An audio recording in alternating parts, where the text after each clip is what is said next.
बिस्मिल्लाहिर्रहमानिर्रहीम। अस्सलाम वालेकुम नाजरीन, आज मैं उन हज़रात के लिए बहुत ही अच्छी और अहम वीडियो लेके आया हूँ जिनके नफ्स में बहुत ही ज़्यादा टेढ़पन है या जिनके नफ्स की जड़ बहुत ज़्यादा बारीक हो गई है या उनका नफ्स पहले से बहुत ही ज़्यादा सिकुड़ा हुआ और पतला महसूस होता है और उस वजह से उनको मर्दाना कमज़ोरी दिन ब दिन बढ़ रही है। ऐसे शादीशुदा अफराद जिनके नफ्स में सख्ती बिल्कुल भी पैदा नहीं होती, वो ये तीला ज़रूर इस्तेमाल करें। तीले का नाम आप नोट फरमा लें।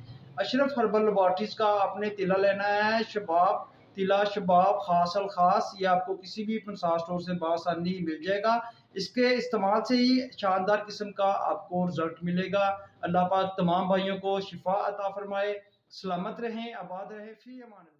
बिस्मिल्लाहिर्रहमानिर्रहीम। अस्सलाम वालेकुम नाज़रीन, आज मैं उन हज़रात के लिए बहुत ही अच्छी और अहम वीडियो लेके आया हूँ जिनके नफ्स में बहुत ही ज़्यादा टेढ़पन है।